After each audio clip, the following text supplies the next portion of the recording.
Yo, what is going on, people? Welcome to Throw Down Your Questions, episode 442.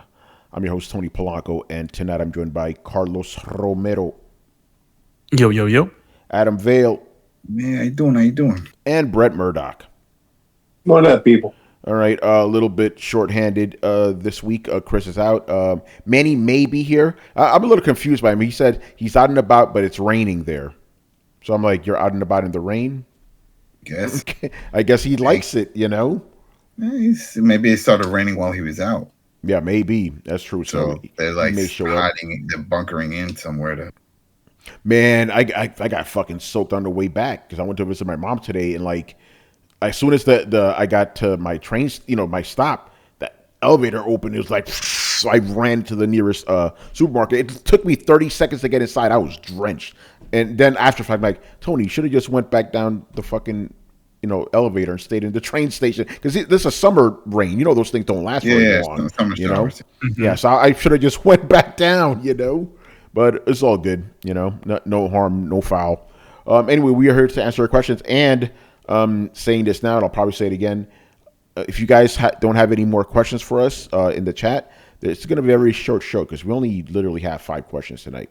But it was a quiet. But yeah, I can't blame people, quiet week. But I will say the questions that we did get, very high quality questions, so that's good, Not that they aren't all high quality, except for that one question from last week that bugged me, but I'm not going to get into that. I was like, this is what happens when people have video games to play. Yeah, that is true. Or, Brett, this happens when people do have video games to play, That's what I said. Okay, I thought you said the other way around. See, I'm so negative-minded, No, people got games to play. They're not bitching on the internet. They're playing video games. No, you're 100% right.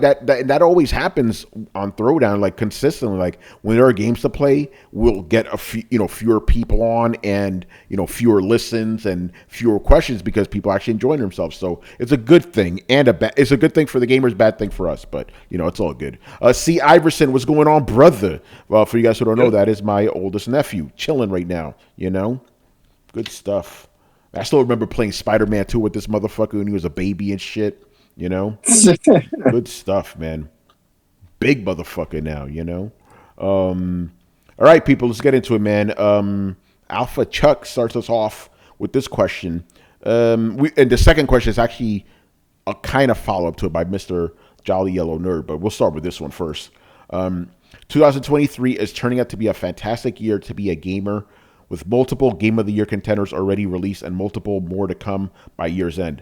Most of the panel and people in the chat enjoy the hobby enough to be able to invest in as many games as they would like, but not everyone can afford to play every game that comes out right away. Do you think there are games that have lost out on sales this year due to how much competition there is? If so, which title or titles do you believe have been or predict will be unreleased titles affected? So he's basically asking what games you think have been overlooked this year, out of the big ones. Although, but before we even get to that, let's break it down because he said there have been multiple Game of the Year contenders. Let's go down the line. Which ones have been? Depends on the type of games you like. I was about to say because, because I'm like, for me, I'm like, there's only been one Game of the Year contender. But the thing at the same time, the Nintendo guys, right? They got their Zelda, and Brett, I know your Game of the Year is already Diablo, right? So we got 3 possible Game of the Year contenders, so that's something. See, I wouldn't count Resident Evil 4 because that's a remake. Same thing with Dead Space. What about the rest of you guys in the chat? Let us know what other games have been released that you think are worthy. Yeah, I feel like we're missing some. Yeah, Street Fighter 6 maybe. So Street Fighter 6, yeah, we tossed that in there. I wouldn't count Jedi Survivor though, to be honest. I enjoyed it, but nah. Well, it still has problems on PC, so the PC crowd definitely wouldn't count it. Yeah, as much as they love Star Wars. I think the big ones are Spider-Man, Zelda, and Spider-Man, Zelda, and Starfield are like the 3 respective biggest contenders. And then there's a bunch of other ones around that, like Final Fantasy is definitely in there. Diablo's in there for a lot of people. Zelda's going to be in there for a lot of people. Yeah. Well, I think that Mario game. I think Zelda's one of the big 3. Yeah, it is. Yeah. But let's. I mean, we obviously will talk about the games that are coming, but let's focus on the games that have been just released so far, the first half of the year. So Zelda, right? Zelda, Diablo, and Final Fantasy. I think those are the big 3 that have come out so far. But yeah, but the heart of the I just wanted to establish that. But the heart of the question is, what games do we feel have been overlooked this year? Overlooked. That's an interesting one because I'm like, I don't know. I mean, not yet, but I'm afraid Fires of Rubicon a little bit. Like in any other year, they're like, the people that made Elden Ring fucking made a mech game. Like, oh my god, that would just be a layup, easy, every other year. But this year, there's a lot going on, and some people may look at that and be like, well, I like Elden Ring, I like Souls games. This is a different thing. I never played Armored Core. Like, I think that the history of From Software is that a lot of people, if they tried the game, they'd probably like it, which is why I feel pretty good about it. But I think that you need to kind of have a little bit of a drought to be pushed into some things that you've never tried before sometimes. So, like, I think there may be a lot of people who maybe just don't necessarily pick it up who would if they were just less things. I think also the category, like, all right, so Game of the Year, that could mean a lot of different things to different people. Like, what qualifies as Game of the Year? I think anything. I don't think it's per person. I don't think it's like what qualifies as Game of the Year to us. I think like a Game of the Year contender is Zelda. Whether or not you like Zelda, it is a Game of the Year contender. Yeah. I guess that is. Yeah. I mean, for me, a Game of the Year has to be something that almost anyone can pick up and appreciate. Like, oh wow, I get it. I get why this. I may not like it, but I get it. So then, yeah, it qualifies as Game of the Year. Yeah, but I can't think of any games that have come out this year that have been overlooked. And I played a lot of games, especially covered a lot of games, and there's some good ones, but not that I could say Game of the Year contender. I like my wrestling games. I'm not really saying they have to be Game of the Year contender. I'm just saying, what games do you feel have been overlooked because of all these other bigger games that have come out? Doesn't necessarily have to be a Game of the Year contender. I don't think it's yet. I think they're like, do you think Baldur's Gate is going to be getting as much hype as it would otherwise? It is now because of bear fucking, apparently. I don't know if you've seen that on Twitter. I'm sorry, what? Apparently you can fuck a bear in the game. The clip's been making Twitter go crazy this weekend. Okay, all right. So that people are already going, oh my god, that's my Game of the Year right now. You can fuck a bear. Fucking sick. I mean, that is player freedom. Yeah, I will say that much. But yeah, I can't think of a game that's been overlooked. And to that end, Jolly Yellow Nerd, who's also in the chat, he asked what indie games have come out this year that have been overlooked. That's another one I can't answer because I don't really mess with indie games. Oh, like I do have one. All right, so I'm not. I don't know. I don't mess with indie games, so I don't know. Anybody else in the chat? Indie games that have been overlooked this year? Well, where's the Throwdown crickets? Well, that's a Brian specialty. Like he's the one that knows. Indie games. Hogwarts Legacy. That's not an indie game at all, and it hasn't been. It hasn't been overlooked. That game is probably one of the best selling games of the year. Maybe Star Wars Jedi Survivor. No, it hasn't been overlooked though. Warhammer Bolt Gun. That came out? That's a boomer shooter. Yeah, that came out. That's what qualifies as an indie. It's a budget title, and it's awesome. It's so fun. It has an old look, but a modern feel to it. Fantastic game. Love that game. And then it went on sale really quick, and I think because other people just wrote it off. It's like, it's just a regular boomer shooter. But it's in the Warhammer universe, and it's just fun. It's pick up and play, run around, start shooting. You get some really cool weapons. So definitely recommend checking that out and adding it. It's on sale right now during the Steam sale. Yeah. If you're looking for a boomer shooter. What's up? Dude, goodbye Volcano High. Yeah, there you go. I haven't heard anything about that game, and it was just set to blow up so much. Yeah, right. There you go. People just don't understand what they're missing. But yeah, I can't think of any. Again, I don't really know because Hi-Fi Rush was not overlooked, obviously. Yeah, no. Listen, everyone keeps talking about Dredge. It's like this fishing that qualifies because I never even heard of it. There you go. Barry Bird literally just said Dredge right now too at the same time. Yeah, it's huge on PC. I have not picked it up. It's on my list. It's on sale right now, but I'm still not 100% on it. I get it. It looks cool. Little boat you're fishing, but then at night, all these weird creatures come out. That's what I wanted to ask you. Have you heard? I just literally heard of this game on Friday, but apparently it's like the second biggest game on Steam. Have you ever heard of BattleBit Remastered? Yes. Yeah. Yes. And so that is a multiplayer, and that's like $15. Mm-hmm. And it doesn't have all the features of like a Call of Duty on, but it has a lot of it, and it's very stable, and it runs great on even lower end PCs, which is why a lot of people like it and are jumping into it. So it doesn't require too much of resources on your machine. Yes, that's a big one right now. A lot of people not overlooked, but it's a big one. Yeah, again, I literally just because I was like, my boss was like, "Hey, can you write about this game?" And I'm like, "The fuck is this?" So for those who don't know, basically it's Battlefield meets Roblox. It's like it has like the big expansive maps, 250 players or whatever, but as the graphics of Roblox or Minecraft or something. But it's a first-person shooter, like Call of Duty and shit. It's crazy. Another one we could throw in there. I mean, I wouldn't say it's overlooked because, maybe outside of it because it's in early access. But the Starship Troopers, that's another really fun one. It's still early access. They're adding a lot, but it's fun. 16 players, you're running around. It looks and feels like from the movie. Really no connection, but there's a lot of creatures. The bugs, shooting the bugs, and the guys are screaming everywhere. Yeah, it's a fun one to play. But yeah, I guess that's all I could think of. All right, my Jolly Yellow Nerd tossed us another question during the chat during the show, which is good. With there being so many remakes these days, do you think Remake of the Year should become its own category in the Game Awards? Yeah, probably. Yeah, I think so. I think so. I think so. Because you don't want to put remakes together with new games, but you also want to recognize them. Because there's a lot of shitty ones out there. So the ones that do it right should get some praise. Yeah. So I agree. I think they should have Remake of the Year. Remake of the Year. Sponsored by Dorito. Yeah, for some reason Kojima for the sixth year in a row, a Resident Evil remake is winning. God.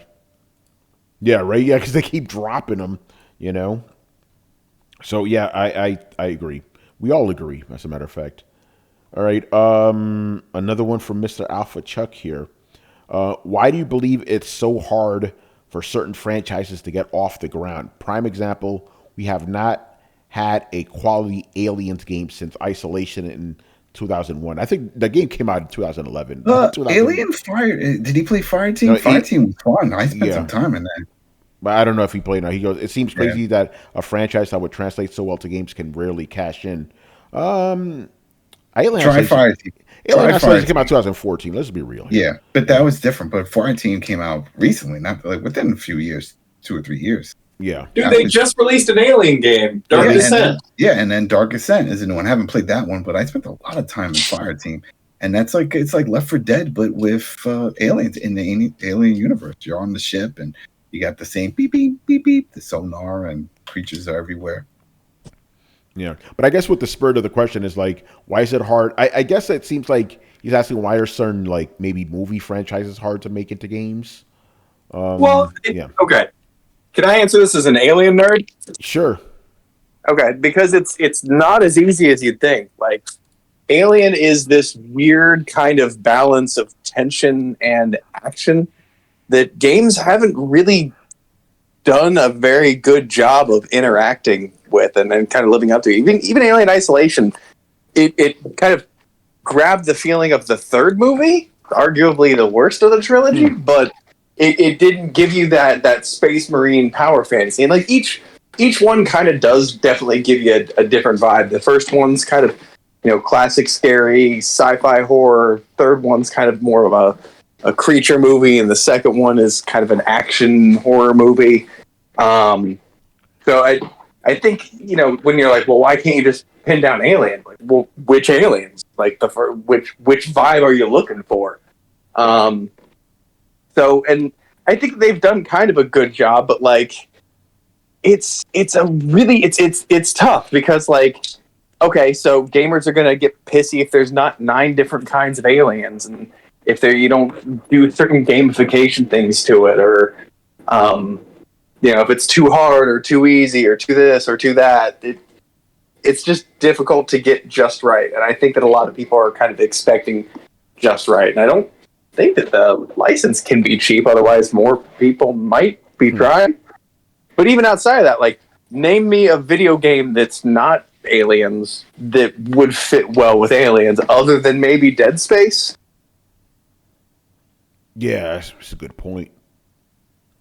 But the thing is, it's not like we're lacking for aliens games. Obviously, we've had them forever. Yeah, and they keep trying, and none of them really hit the mark. Like, even like Dead Space is probably the closest I'd be able to come. Like, I didn't like Alien Isolation because, for the most part, it was just you got to run away, like the third movie, right? Like, I'm like, these motherfuckers can be killed. Make them incredibly difficult. Throw some Souls difficulty at me in here. I don't give a shit. Yeah. But like, allow me the control and the agency to know that they can be killed. Like, I'll fail 9 times out of 10. Like, I lopped off its arm. Oh shit! Acid burn. I'm dead. Yeah. Well, that'll happen. Yeah, but like, I think that wouldn't have worked because it's just one alien for the entire game. Well, and that's why I'm like, that's was kind of the problem a lot of people have with Alien 3 was you kind of built up this artificial tension by having limited liminal space where there's like liminal space in that it's supposed to be big and busy, but there's nobody there, so it makes it feel weird. And you throw in the alien kind of threat of the other, and boom, you got yourself an Alien 3. But a lot of people who like the movies, myself included, like, that's kind of the worst one because like you took away all of the great stuff. You took away a lot of the tension. You took away all of the firearms, the agency of the cast, right? Like you couldn't actually have people fighting back or kicking the shit out of aliens. And you had like less people, less aliens. It just feels like their approach to the third movie was less of everything, just across the board. We're going to make this better by doing less of it. Less actors, less action, less monsters, less guns, less explosions, less fucking everything. Let's do this shit. But don't you think? And I'm not excusing Alien 3. I agree, it was not a good movie. But don't you think they were just trying to go to basics because literally everything you just said describes the first Alien movie? It's just one alien in one place. You can't do shit against it. I think that they kind of missed the mark a little bit on what made the first one good, and it wasn't that. Like the alien in Alien feels like something that you could fight. It doesn't feel like a death sentence. That shit was just killing everybody. Yeah. It didn't feel like you could do anything against it, the first one and the third one. I think they got that right. My problem with the third movie is it completely negated the awesome second movie. At the end, oh no, we're going to kill Hicks and Newt. Like, what the fuck? Really? What was the point then?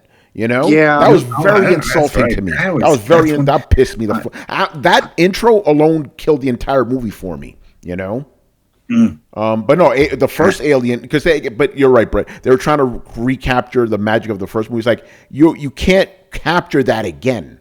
Can't put it back in the box, man. Like, yeah, the beauty of that was, in my opinion, like, yes, it did have a lot of those same similarities, and it's not even so much that I felt like the monster was like defeatable. It's in the first movie, you're letting that creature out of the box. You're discovering it. It's supposed to be small scale. You're learning world building and about this creature and everything like that. Going back and trying to shove it back in, it's trying to shove it back in the box for the third movie.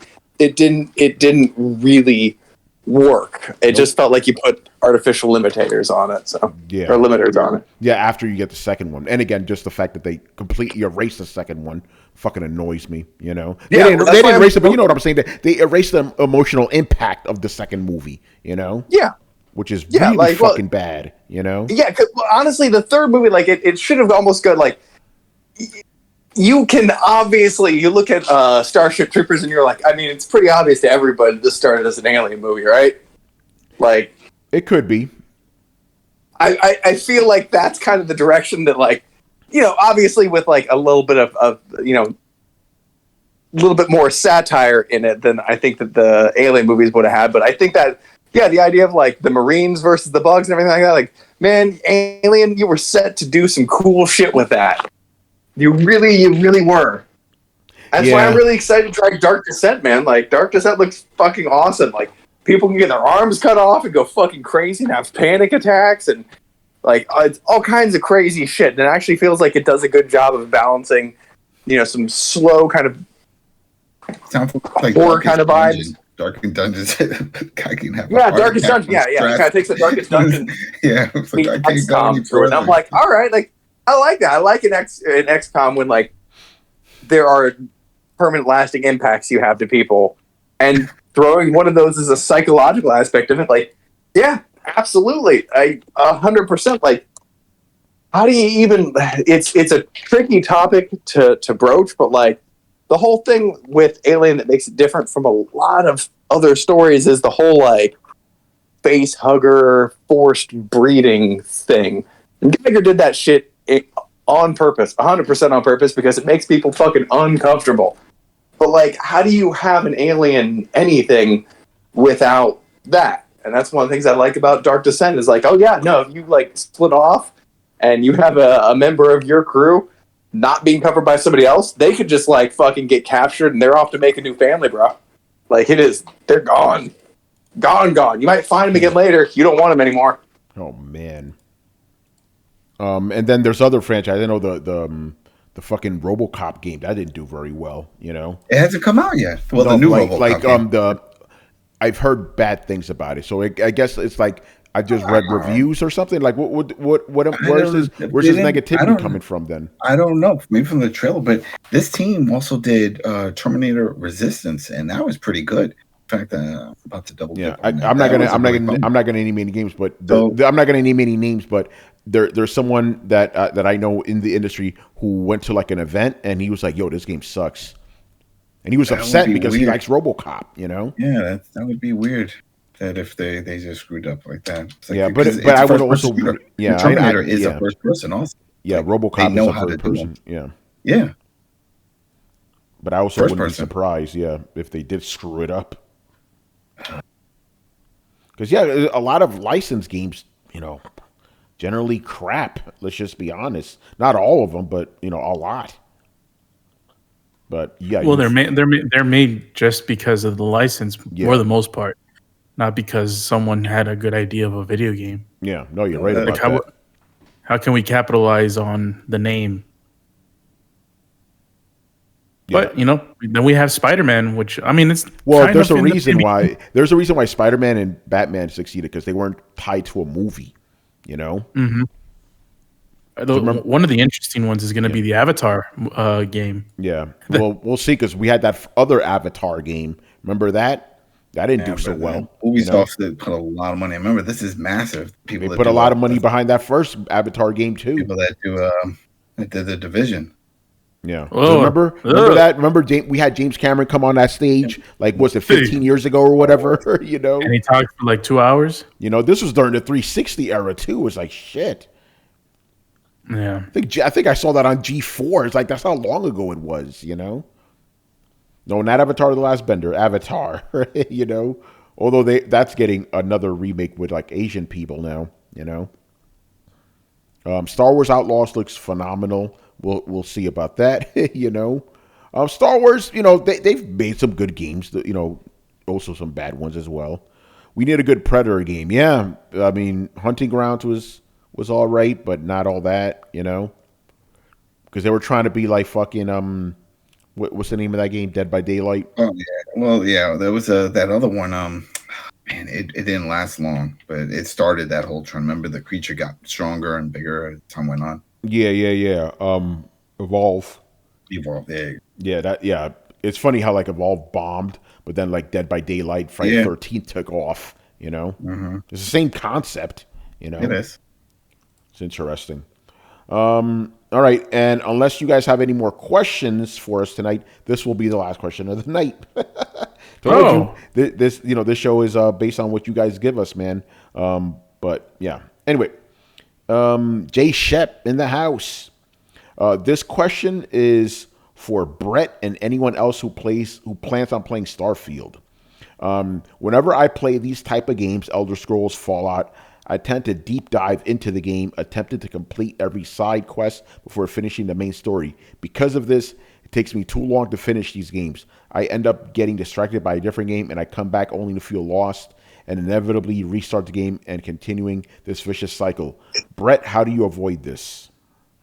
I don't. I also have I've played Skyrim 4 times, and I think I finished it once, maybe. But even then, I think it was one of those. I came back after a solid amount of time, be like, I don't know what the fuck I'm doing anymore. I'm just gonna follow the arrows and really try. But for the most part, I just kind of end up spindling and creating my own adventure, and then repeating the process. Whatever, man, I enjoy it. And that's all that matters. There could be the greatest story ever lurking in Skyrim, and I just might not fucking know it. For the Fallout series, though, I generally was a little bit more invested in the story on that one. So that was just kind of wanting to see things through to their natural progression. Being well, I'll just straight up say it, Sean's a fuck. And I'm I'm gonna murder this bitch. So that one was driven by revenge. So maybe that's the key? Just have somebody I really want to really want to murder. Like Adam Smasher. Perfect example. I will play that game again just to fuck that motherfucker up. That's funny. I could answer this question too, obviously. Simple. Focus. Just stick to the fucking game until you finish it. It's as simple as that. Right now, I'm playing Final Fantasy 16. I have eliminated everything else from my life. Free time, Final Fantasy 16 all day, every day. And that's it. I wish I had a better answer. It's just literally just stay focused. Have a goal in mind where it's I need to beat this, I need to complete everything, and I will eventually see the end of this. Because it can get frustrating. Man, when I was playing Valhalla, I wanted. There were so many times I don't want to do this. I don't want to do this anymore. But it's no, you started this path. Finish your fucking meal. I know that sounds harsh, but that's the way I have to say to myself to psych myself up. Although with Final Fantasy 16, I just enjoy it so much, it's just easy. But because I don't like nibbling games, it's I'm gonna take a bit. Again, remember I think I told this story twice already in a row. This is also the way I eat. I don't eat oh yeah, here, let me take some fries here, take a bite of a burger, let me have a little sip. It's no, fries, burger, drink. So hours to eat. No. These games take you hundreds of hours. But that's the point. Adam, thank you. You actually helped me bring this around to a thing. When it comes to beating big games like this, you have to. I go with this analogy. How do you eat an elephant? One bite at a time. So if you keep at it with one game, you will eventually finish it. Just keep little by little. You don't have to do everything all at once, obviously. That's just crazy talk, But you could go, okay, today I'm doing nothing but side quests. Today I'm doing nothing but level grinding. Today I'm doing story stuff. Those little things, for me at least, help me focus. So by the end of it, I go, okay, I completed everything. I've done everything in this game, See, but those are two separate things. You're talking about being a completionist, and where's the fun in it? If you're feeling like you're just doing it because you feel you have to and there's no fun, then it's not a game. The game is done. Yeah, because that's the thing. When we always talk about how come I play all these games, I have no problems. I don't feel like playing this anymore and jump into something else. I don't care. Yeah, I can just move on. And Adam, I'm glad you bring it up because here's the thing. There are points in some games where I'm not having fun, but the feeling I have of not finishing it is worse than the not fun I'm having. You know what I'm saying? So I'd rather go through that, push through it, so I could get to the end, which will give me infinite satisfaction, than not finishing it all and just feeling horrible that you didn't finish it. At least for me, that's the way it works. I don't have that stress. Yeah, so it is what it is, but it does help when the game's good. Hi, man, you shut up literally at the last question of the night because we didn't get a lot. Whoa! Yeah, the final countdown. Yeah, Manny, what do you do? How do you stay when you're playing a game? How do you stay focused on just that game and completing because you're like me, you like completing everything.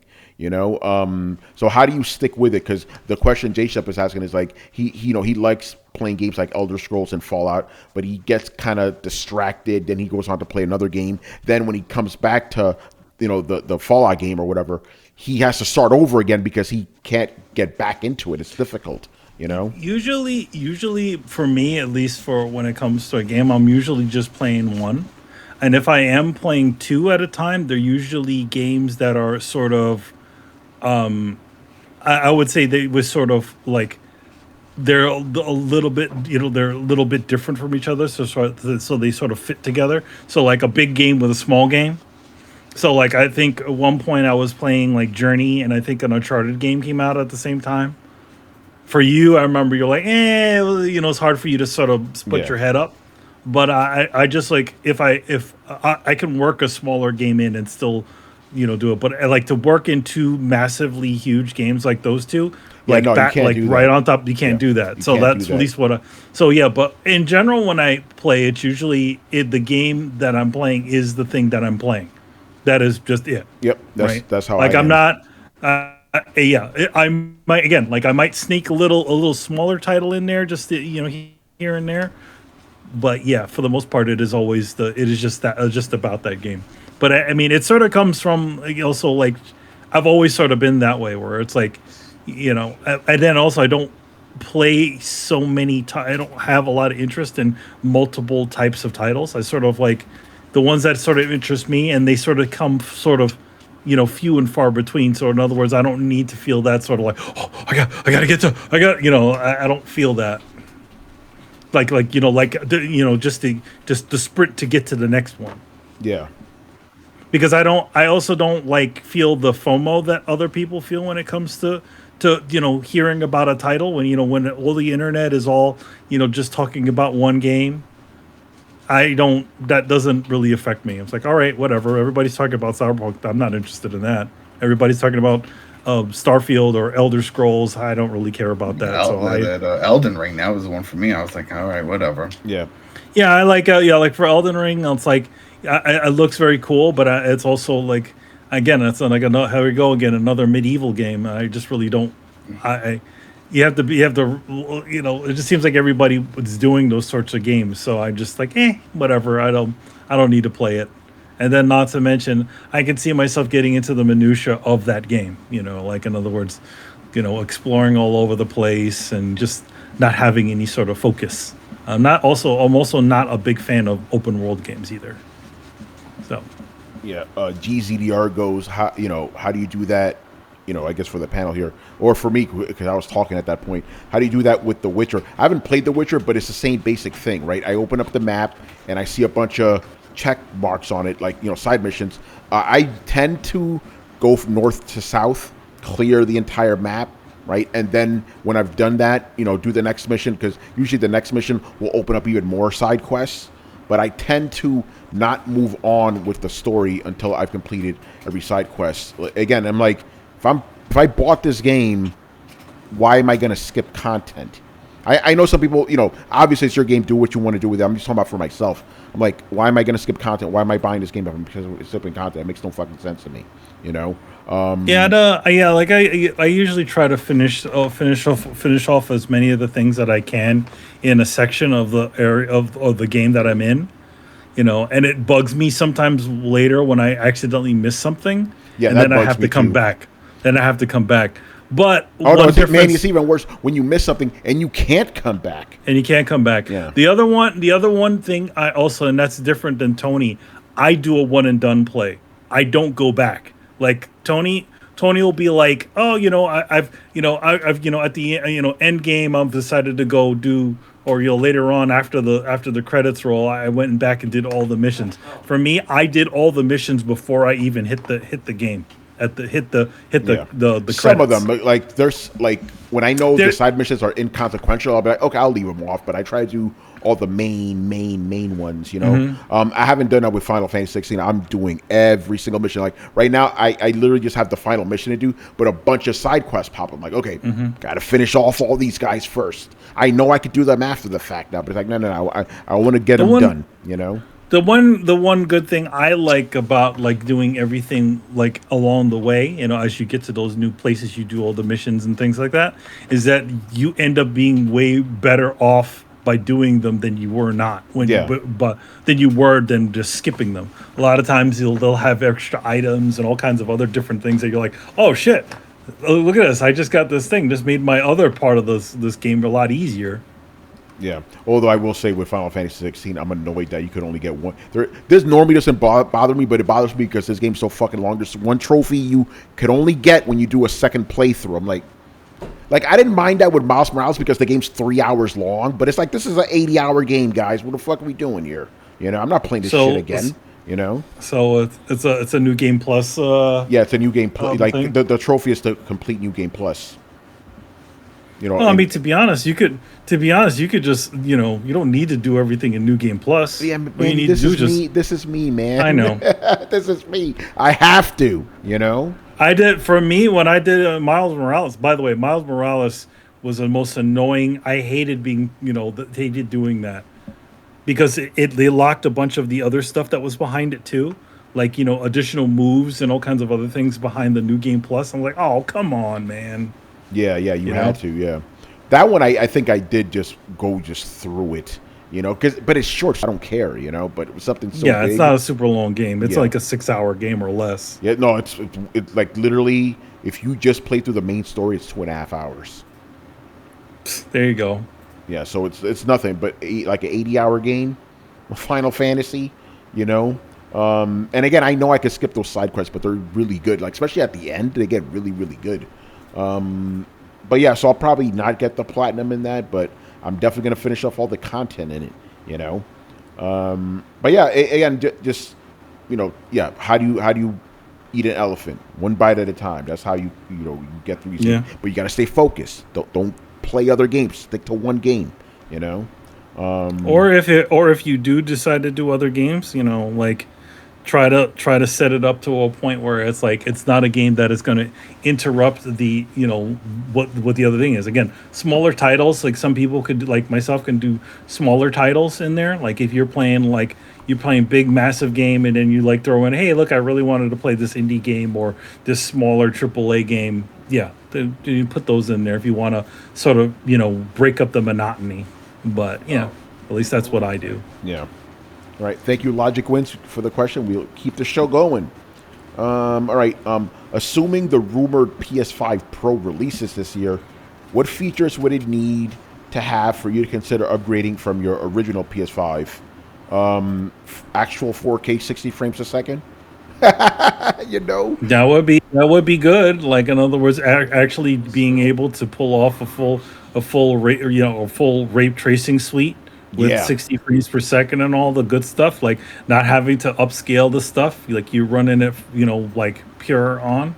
Yeah, that'd be cool. Yeah, like basically, if I get the same kind of deal I did with the PS4, PS4 Pro, because I did feel that was nice to get that, you know, even though in that case it was like 40 frames a second. Let's be honest, it was still nice. So, you know, so is that what the rumor is? A slim PS4 and a slim PS5 and then a PS5 Pro? Yeah, literally like last time.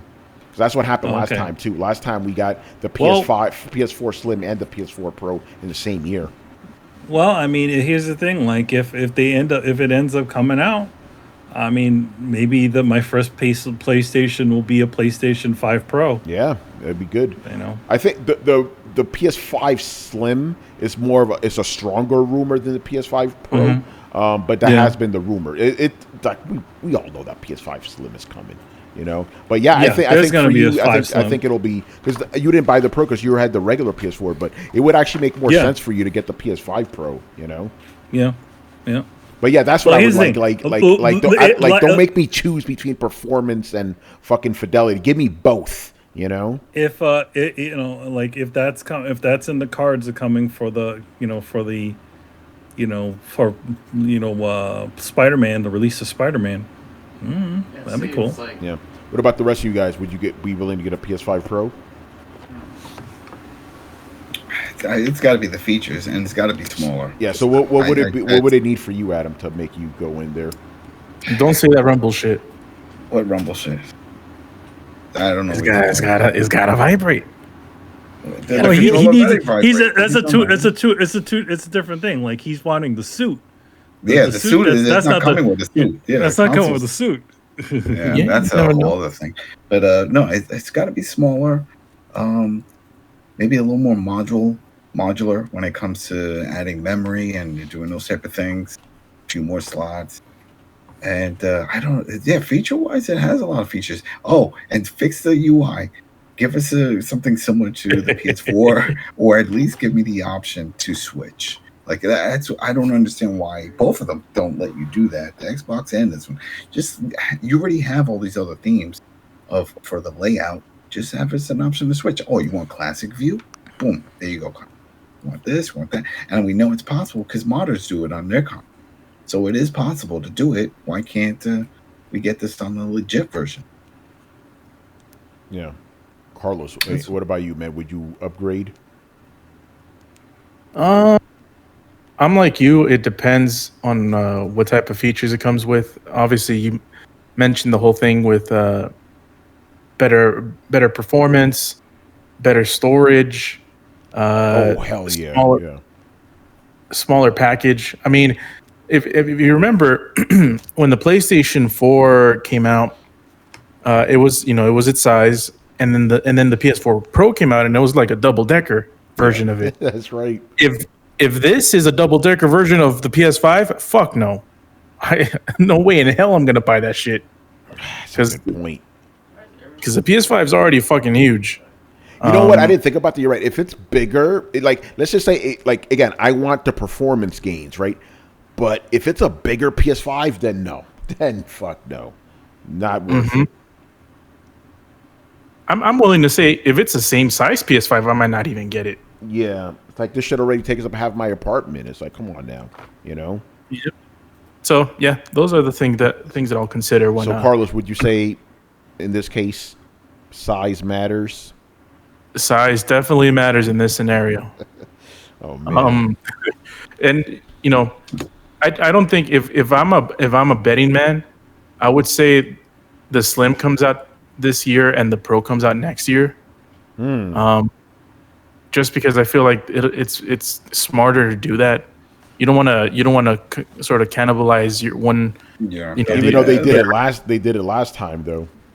They did it last time. I think there was a bigger window between. I don't know if they did it. No, they came out literally around like a month between each other. We could look that up, but they was fairly close, you know, because but it just seems like a lot of SKUs to have in the market. Oh no, I agree. I agree with you guys. It's just what they did. We know there's going to be a Spider-Man one. Definitely has to be a Spider-Man. Oh yeah. They did that before with the PS4.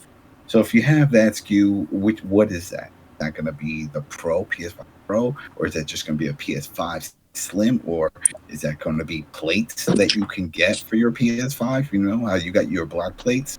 What if they say, "Hey, we just got the plates"? It's just too many. How about no plates, please? Well, there you go, no plates, right? So I have a question. I would think if you get a Pro, if a Pro comes out, and you get rid of the PS5, you just keep a Slim and a Pro, like they eventually did, where they got rid of the regular 4, left the Pro, and I have a question on this. What up? Let's say so we get a PS5 Pro. It looks exactly the same as a PS5. Like just aesthetically, it might be bigger, it might be smaller, but regardless of that, if it's the same exact design, would you guys would that matter for you? The same size, right? No, the size doesn't matter. If it's like, it could be smaller, it could be bigger, but it's the exact same design. The same. Oh, design. The design doesn't bother me as much as the size. The size is what bothers me.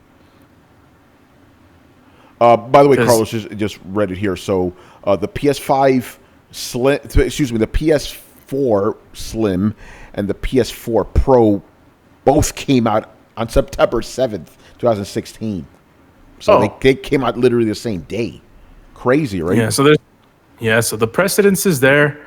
You know, I just feel like, you know, it's much better to sort of get different advertisement windows for each thing. I agree, but on a event. But yeah, I mean, like you mentioned, it's happened before, so wouldn't put it past them. How much is that going to be for outside of this market? Because remember, they raised the price of the 5. The rumor is that the PS5 Slim without the disc drive is going to be $400. So, and this is just me guessing now, the Pro will be the same price as the PS5 because that's what happened last time too. The PS4 Pro is the same price as the PlayStation when it first dropped. PS4, $400 back then, and I think they dropped the price of the Slim, I believe. Don't quote me on that part. So I don't think they're gonna be selling you a $600 console, but who knows? Who knows? Because they are effectively selling you a $600 console outside of America. Yeah, well, that's what I was wondering. It's like that one's already that high, and if they introduce a Pro, then that Pro is definitely going to be a big increase in price for those other markets. Yeah, I mean, to be honest, if they're doing a Pro, they better make that shit as pro as possible. Right. You know what I mean? If you're paying up the ass for this console that does all the things that the console's supposed to be doing, they better overkill that shit. Yeah, but what if they just charge you the normal price? That'd be even good too. Yeah, but I agree. Yeah, if they're gonna charge you more, they better give you more. A bigger hard drive, Yeah, bigger hard drive. Give us the whole suite. Yeah. All right. Unless we get any more questions here, we are done. Unless, Manny, you want to answer some of the previous questions. Sure, I can rapid fire. Yeah, sure. Yeah, we do that. What games do you feel have been overlooked this year? Overlooked? I have to be honest. I've been overlooking 90% of the games that are coming out this year. Yeah, we kind of struggled answering this question too.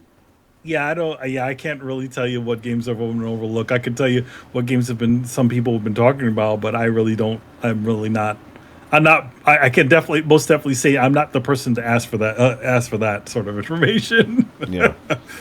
All right.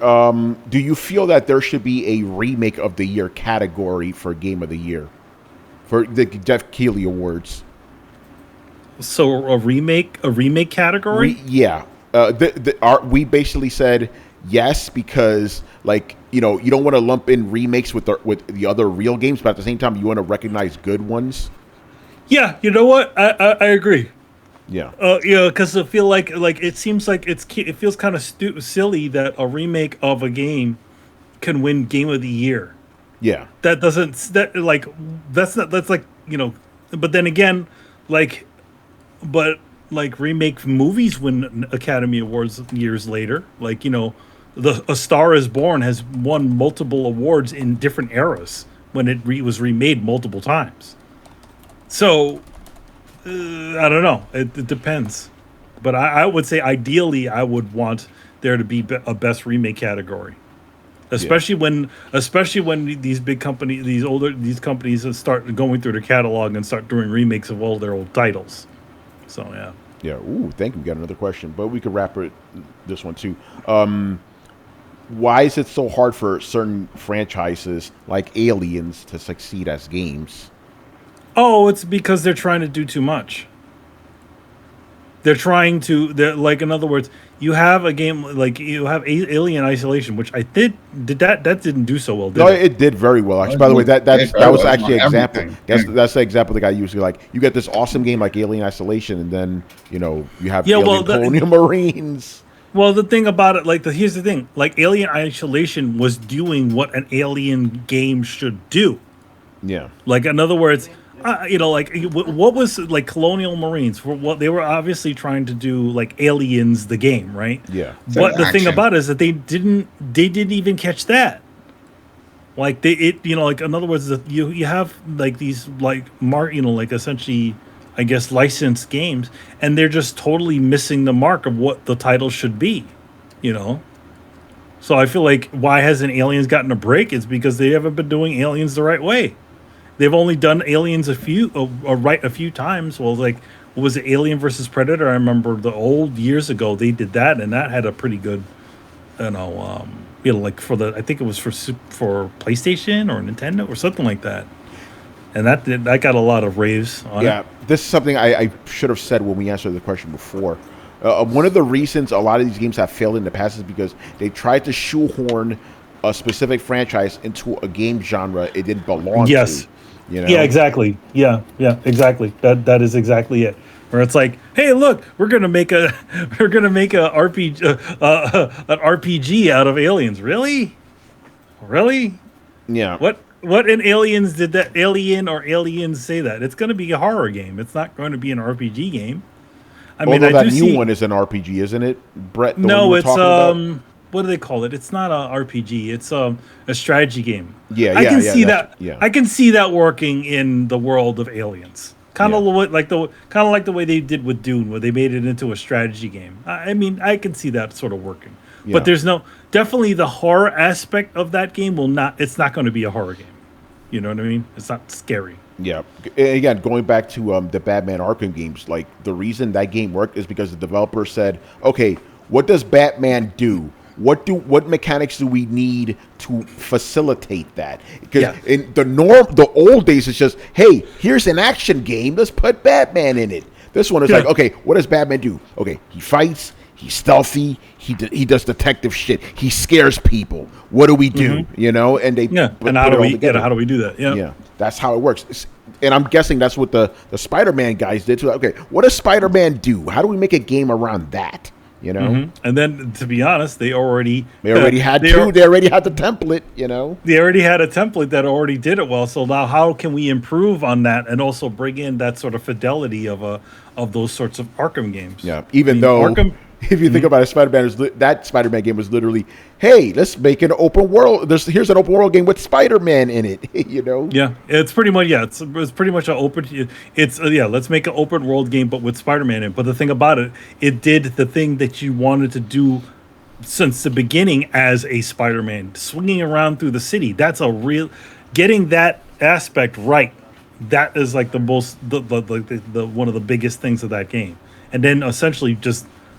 Or building around it, and that's what they sort of did. But I feel like with the new one, they definitely essentially brought that in from the previous, from that Spider-Man 2 game, the old Spider-Man 2 game, but then said, okay, now how do we bring that to the sort of quality of like an Arkham game? Yeah, exactly. Like how do we explore? We're telling our own story. How do we explore those sorts of character things? And it was good. Like he's definitely a very accurate Spider-Man.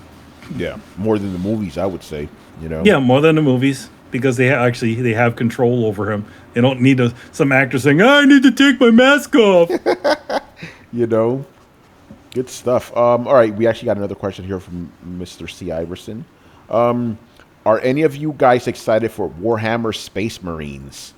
Brett, yes. I'm kind of looking at you, man. Actually, Adam, excuse me. I don't know why. It's Gears. Oh, no, he loves that game. Adam. That's Warhammer. Yeah, the first one was awesome. And I'm super excited for the second one. And the first one works great on Steam Deck. Yeah, that's on sale also. Pick it up for $5. That last one was very impressive. So, I mean, like, how do you follow that up? Do a new one? Just more of the same. Yeah. Just make it prettier. You know how that.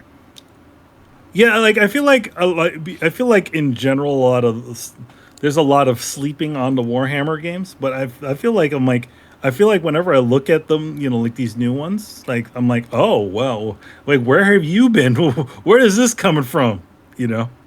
It's funny because it's like all these different studios that are working on it, and they're just sprinkling them everywhere. Like, all right, we're gonna make a Warhammer like Gears. We're gonna make a Warhammer Tactics. We're gonna make a Warhammer like I mentioned earlier, the Boomer Shooter one. They have an RTS. They have a Diablo type Inquisitor. No. But that's also the power of doing a game based off of a pre-existing RPG type of game, where you can kind of use that as essentially you make the campaign using their templates. Like we feel like that's also what at least now the strength of the Cyberpunk games, right? Just essentially you have all that background already written for you, all that lore. You don't need to worry about any of that stuff. You just need to build on top.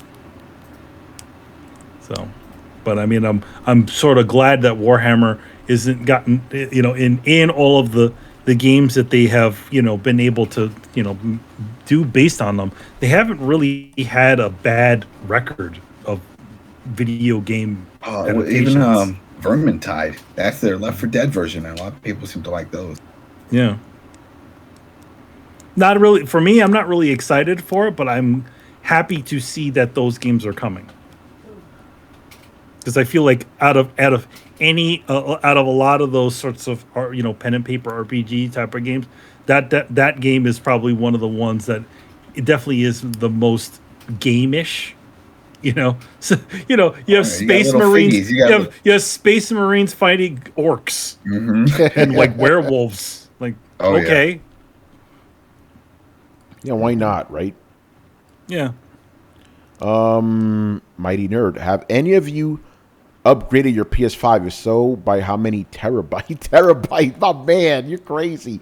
I mean terabytes. Yeah, that is actually accurate, I guess. You did a terabyte. You put a TV in there. 2 terabytes. Yeah. So I upgraded mine. Actually, where is this thing? Luckily, I had it here. I added this guy to it, the Corsair MP600 Mini. I did an article on this as well, and this was 1 terabyte though. But if you count, so I didn't upgrade to 2 terabytes. My PS5 though, I did. This is the Steam Deck. What the fuck am I talking about? But I upgraded that too. PS5. I bought the I think it was a Samsung one. I think it was 2 terabytes, I believe. So I upgraded my shit. Carlos, did you do yours yet? I know you were on the fence. Yeah, I did. Yeah. So I thought you bought the Western Digital black one. Yeah, what the fuck did I buy? Let me look at my order. I bought one of them. I got a Samsung 980 Pro. Oh yeah, I did buy the Western Digital. So I bought the Western Digital. Is this 2 terabytes? I don't know what the fuck this is. Yeah, I got the Western. WD Black. Yeah, 2 terabytes. Yeah. Very easy to do. Yeah, same here. I got 2. Well, no, I didn't get the Western Digital. I got Samsung, but I got 2 terabytes as well. Yeah. I did a 1 terabyte for the Xbox, and I did the 1 terabyte for the Steam Deck, the internal replacement ones. Yeah, you replaced the internal SSD? Yeah. Nice. How'd that go for you, Adam? I know you were trying to get me scared and show what I was doing. No, it's because I saw some that screwed it up, because the earlier ones were just saying you take this part, and they were forgetting to unplug the power, and they weren't sure on how to put it into safe. So you fucked it up. Because when you turn off mode, so they were bricking this shit. Then there were some other guys who were like, no, just make sure you put it in safe mode first, and then you unplug the power. Yeah. Because even now, people are not unplugging the power when they go and replace sticks. As well. Yeah, like that. I think it was the video you sent me. It's like the dude was like, unplug the power and then press the power button a bunch of times to really, really drain it, just to make sure.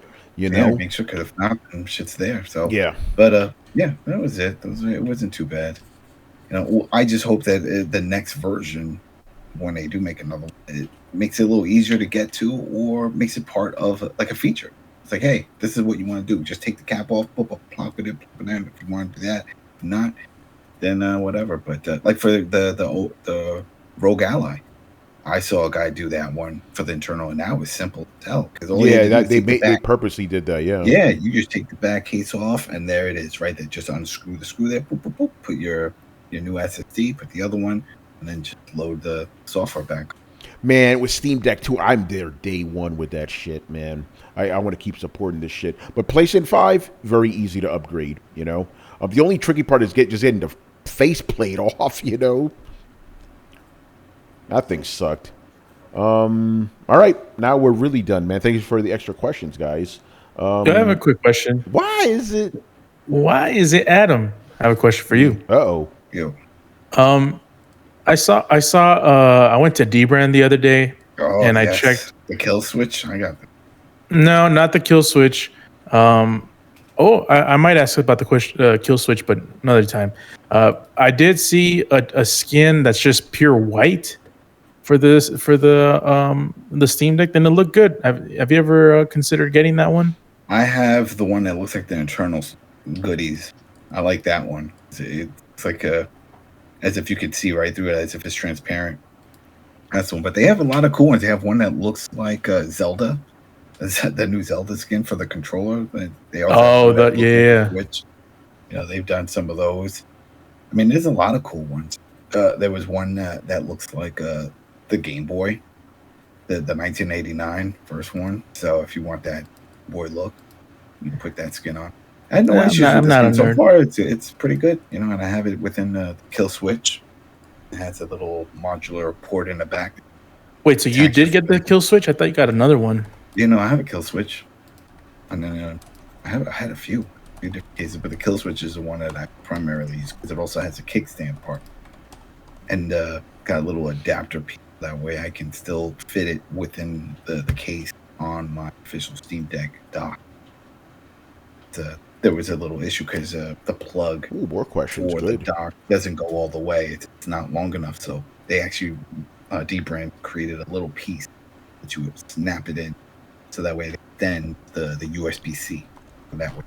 I heard that the kill switch had issues with the magnet. The first gen one, because it was magnetic. Then they pulled it, and now this one is just a plastic snap-on type of thing. But originally, the kickstand was magnetic, and there was there's different. Obviously, it's all the same Steam Deck, but it's different materials depending on the factory. And there was one model, figured out the model type coming from a particular factory, and that one was impacting the fan, and it was slowing the fan speed.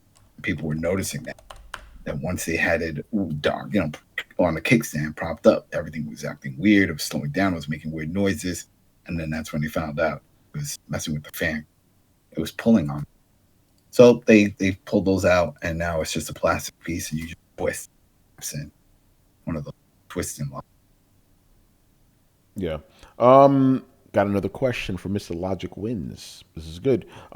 Is anyone else concerned about the state of DC's gaming output? Suicide Squad was delayed 2024. We've also heard nothing about the Wonder Woman game that was announced at the VGA 2 years ago. What do you guys think is the cause of all these delays? All that craziness going on at Warner Brothers, Yeah, there's a lot. There is a lot going on at Warner Brothers. That's also that you hear about. And I mean, they're bleeding money. They're in so much debt. I mean, it's at to the point where they're like selling off like the music rights to a lot of their films and a lot of their stuff like that just to make it even. I could see them pulling the same thing that Disney did with their game division and just scrap it. I could see them just selling all this shit off. All right, who wants Mortal Kombat? Who wants this shit? All right, let's go. We're done. We're getting out of it. Yeah, I mean, the best thing to do would be to essentially, cut off their game division and split them all into subsidiaries or something like that, or whatever they need to do, because they really need a hit, and they need a hit bad. Yeah, look at that Flash movie, man. That thing fucking bombed. The only reason why that dumb Flash movie got released is because they finished the shit. Yeah, and they were hoping they could recuperate something off of that garbage. Is that still the same Flash that did all that weird shit? Yeah, yep. That dude? No, it's that same guy. Yeah. So, or excuse me, not guy, them. Whatever. I'm calling him a guy. I don't give a fuck. That guy's Ezra Miller is neither he nor she. Yeah, he identifies as a they. It's like, no, he is dude, a they. Shut up. It is a they. I don't know. But he trapped a bunch of women, didn't he? He did, in some craziness with kids and stuff. This guy's nuts. beating up women and stuff like that, and all kinds of stuff. Literally, a total opposite of a person that you want to be your, a hero. Right. I'm surprised they still released it then. I think I honestly, this is just my personal conspiracy theory. I think they honestly thought the movie would just do well because of Michael Keaton. I honestly believe that. Yeah, I feel like that. Yeah, they if you notice all the marketing for the film, it's all very much focused on Michael Keaton and very little on Ezra Miller's character. And there's two of them in the movie. There's two Ezra Millers in the film. And most of the trailers are the new Supergirl, which everybody seems to like, and Michael Keaton. Yeah, that didn't work. They got so many people to be on this movie. I think that's the reason why it was still alive. It's like they paid Michael Keaton and all these people to be on the movie, and it's like, isn't Ben Affleck in this also? Yeah, he was. He's in it. Ben Affleck, and then there's also another Batman that's in there, former Batman that's in that movie. So yeah, there's a lot of George Clooney.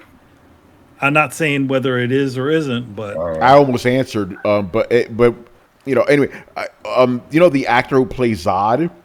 Apparently, he like when they asked him like, hey, we want you to reprise the role. He's like, did you guys not see how Man of Steel ended? Yeah, that explains it. Like there's some alternative shit. It's an alternate universe thing, and I'm sure and also the lady's in there too. The people don't talk about her. She's in it too. Well, not Zorano, but the other girl, yeah, the girl she's in it too. So there's a lot of people. I think the reasoning because of all of that is just because they spent so much money making, attempting to try to make this film. They couldn't just bury it like they did that. The Batgirl. Yeah, they apparently that movie was finished too. Like, nope, we're not releasing this shit. They did. All they needed to do was post production on that film. In other words, like final edits and then the effects and all kinds of stuff. But they totally just dropped it. So it's like, ugh. The other one that was finished before Finish 2 which is coming out really soon, is Blue Beetle. Yeah, that's coming. Yeah, that's coming. But I don't think that's going to do anything, Supposedly, I hear that one's pretty decent. I mean, but then again, who are you going to trust? I'm sure James Gunn is going to toe the line on some of some of the garbage that was still left over from the previous regime over there. So, who knows? Yeah. So all that stuff is affecting the games, obviously. Yeah, all that stuff is affecting their thing. They have this new Batman video game has to. Suicide Squad video game has to really hit. They need they really need something in there. Same thing with there's another game that's in development over there too, right? Well, the Mortal Kombat. Yeah, there's Mortal Kombat, but to be honest, I feel like Mortal Kombat is sort of evergreen at this point. They put out anything, and it'll work. So. NetherRealms can't be the only money-making video game studio over there. Yeah. Well, they had the Harry Potter. Harry Potter did all right, I guess. Oh, yeah, Harry Potter did okay. It didn't do amazing, though. It did good, but it didn't do consistent. So I give them props for still releasing the last-gen ones like they said they would. They were like, well, we'll do it a little later. They didn't just leave it hanging. They actually did it. And they came out, and I didn't hear any issues. No, I mean they. I feel like if you're gonna do those old games, then take the time and just make your big pretty game and then go back in and then do the other. I almost feel like that's what CD Projekt Red should have did, knowing that the new consoles were coming out. They just delay the last gen one so that they could fix the. I mean, granted, the PC version of that game was okay. It was better state. It was in a better state than that. Than the consoles ones. I don't hear anyone complaining about the expansion only being next gen. So I guess because people are picking up the old gen version of hey, I spent money on that old one and now I can't even get the. I feel like anybody who's, with the exception of myself, anybody who's currently getting a console, they're gonna just buy for a PlayStation 5 or Xbox, the new Xbox. I think they're still trying to hit that for that last gen. What was it? The AEW game is still hitting PlayStation 4 and the previous Xbox. Yeah, it's on there, and it's having issues. Yeah, that one has issues on the other one. Yeah. And so it's like on PS4. By the way, just crashed. Yeah, Richard Bailey Jr. is in the chat. He goes, Carlos is definitely getting that Suicide Squad game. Man, here's the thing. We knew, but the sad thing about that Suicide Squad game is trash. We knew what it was. They said as much initially, and nobody was put up any sort of red flags about that. I know we did. Yep. We thought it was wait, this is going to be a multiplayer thing? Oh God, no. Here we go. Looter shooter. That is not a Suicide Squad game. I'm sorry. Didn't look right. It looked like a different game, just skinned. It looked like ass. Suicide. Yeah, it just looked like any other looter shooter. I mean, obviously, I get it. Like, Warner Brothers wants to leverage their franchises. People know Suicide Squad. People like Harley Quinn. Okay, I get it. But at the same time, is Suicide Squad the game to be doing that with? Looter shooter? Probably not. You couldn't like scrape up some other DC characters that may fit in that genre a lot better than them. Yeah, I don't know what. It's the villains and all that, and you try to tell little kids tell their parents, "Hey, I want that suicide. What are you talking about? Yeah, what? I want suicide. What? Yeah, right. Exactly. Yeah. Is the Polka Dot Man going to be in this one? The who? Polka Dot Man? No.